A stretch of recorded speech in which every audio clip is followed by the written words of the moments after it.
Good evening and welcome to Poland Daily. My name is Natalia Moczulska and this is the news. On the last day of the second month of the war in Ukraine, the Russian army continued its attacks in the Donetsk and Luhansk regions. The invaders buried the killed civilians in Mariupol and carry out bombing raids on the last and defenders of this port city. In Germany, a letter of representatives of the local elite was released, calling on the government not to provide aid to the fighting Ukraine. This is not the end of the Russian attack on Ukraine that has been taking place for over 8 weeks. Odessa, a port city on the Black Sea, has been bombed with missiles.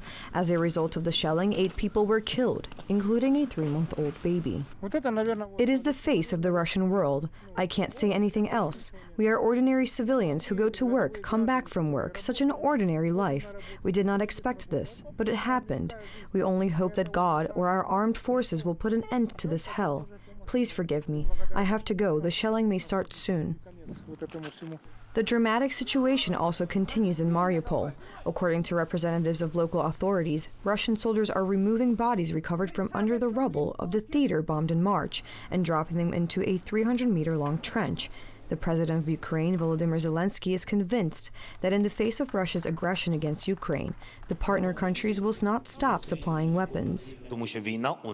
They have no alternative. We do not give them such an opportunity. We have no other option to regain our land by force.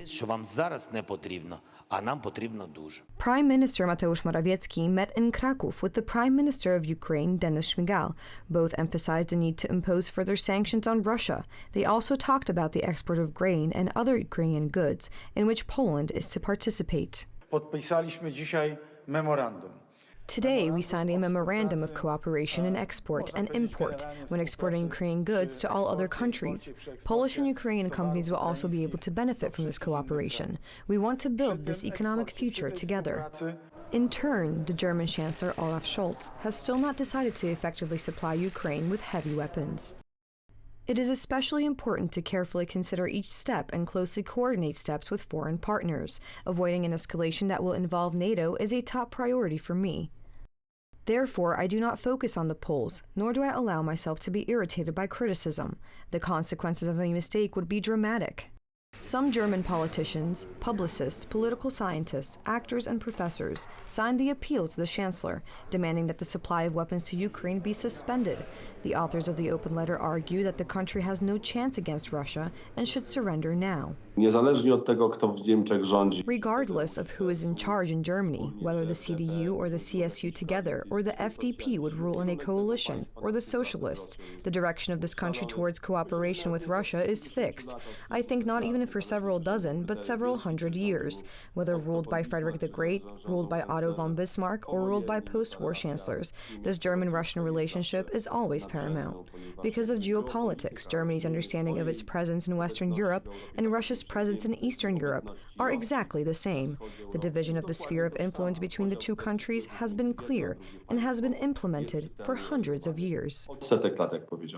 In turn, the former German Chancellor Gerhard Schröder, in an interview for the New York Times yesterday, argued that Putin wants to end the war. He also stated that the Russian president has nothing to do with the crimes in Bucha. Schröder, who has held high positions in Russian energy companies for years and visited Putin in Moscow in March, now wants to mediate in the Russian-Ukrainian conflict. He argues that a peaceful solution is possible and that Russia cannot be isolated, as it has many raw materials needed by German industry. Many Ukrainians forced to leave home due to the war celebrated an emotional Easter in Poland today as thoughts turned to their loved ones. Poland, a predominantly Roman Catholic nation, has always had a large Ukrainian diaspora, but Orthodox churches are expected to be much busier this year. Anna Januszewicz, who left Lviv with her daughter on February 24th, the day that the war started, said it was her first Easter away from home, but many other Ukrainians in Poland made it easier for her. This is my first Easter that I am not spending in Ukraine. It is hard, but fortunately there are a lot of people from Ukraine here. 65-year-old Vasyl Mashnuk said he was spending the festive period thinking about his wife, who was unable to leave Ukraine, as she had to care for her 95-year-old mother. I'm sad because my wife stayed at home in Ukraine because her mother is 95 years old. They are over there, but if something happens, I will bring them here. Irina Bederstedt, who left her home in Rivne Oblast, west of Kiev, on February 28th, said that even though she was gathered with fellow Ukrainians for an Easter service, she found it very difficult and always thinks of home. You go to work, you read news, you check what's happening. You go back from work and you read again. You read the news until the evening. We are over there. We are in Ukraine. We experience it mentally and we pray. What do I wish for? Oh God, for the war to end so we can go home. Really, I work here, but I want to go home to visit my family. At an outdoor service in Moscow on Saturday, the Patriarch of Moscow, Kirill, said he hoped the conflict in Ukraine would end quickly, but did not condemn it. His statements backing Russia's intervention, which has been condemned by Kyiv and Western nations as an act of aggression, have splintered the worldwide Orthodox Church. Russia says it is carrying out a special military operation in Ukraine aimed at demilitarizing and denazifying the country. Ukraine and the West reject that as a baseless pretext. Pope Francis, head of the Roman Catholic Church, has dropped plans to meet with Patriarch Kirill in June. According to the data at 5 p.m., 62.23% of French people have already participated in the presidential election in France.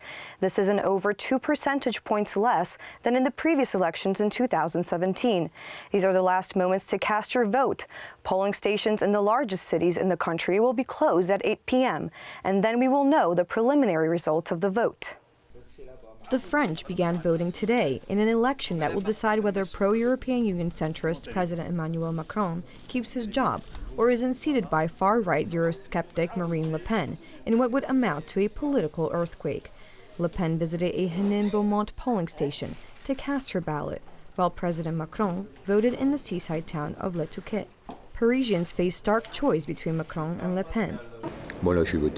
I voted for Mr. Emmanuel Macron. I've lived through his presidency without a problem. Now, he might not be my first choice. We could always have reproached something of people, and I'm not going to hold his head underwater for it. He's a good president. He's someone who is very intelligent. But then I think his 5-year mandate, with the exception of the health crisis, has not been exempt from complaints. Voters in northern France, resenting Macron, choose Le Pen. You work all your life, and then in the end, someone tells you you should retire at 65.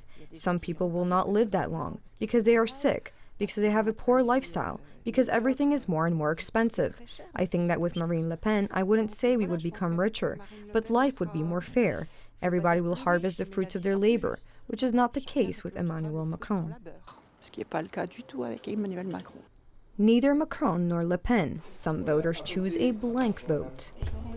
A blank vote is a vote to show that we're dissatisfied, that we're not happy with either of the two candidates. That's why we do blank votes. It's a protest of some sort, a blank vote. When they count the votes, they'll find abstentions, and they'll know that people aren't happy with the candidates. That's the point. I hope it'll change. Opinion polls in recent days gave Macron a solid and slightly growing lead. As analysts said, Le Pen, despite her efforts to soften her image and tone down some of her National Rally Party's policies, remained unpalatable for many. But a surprise Le Pen victory could not be ruled out. With polls showing neither candidate able to count on enough core supporters to win, much will depend on those still weighing up anxiety about the implications of a far-right presidency, against anger at Macron's record since his 2017 election. And finally, Rio's elite Samba schools returned to the Sambadrome yesterday for the second night of the competition in Brazil's largest carnival.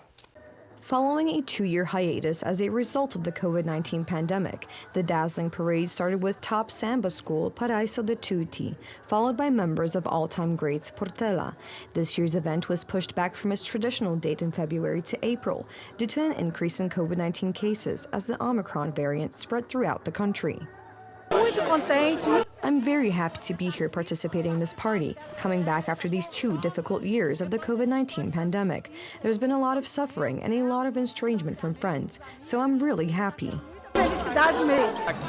We were missing this in our lives. This is very important for the people and for our entire nation. The parade competition is one of the top attractions of the annual celebrations that sweep the city every year, and each samba school is made up of a regiment of dancers, drummers, and divas. Every school has dozens of subgroups, each with its own colorful costumes. There are special sections for young children and the elderly, illustrating Carnival's appeal to all ages. Thank you so much for joining us this evening. Please stay tuned for Poland Daily Weather, Poland Daily Business, and some of our other programs. But from me, it's have a great week ahead.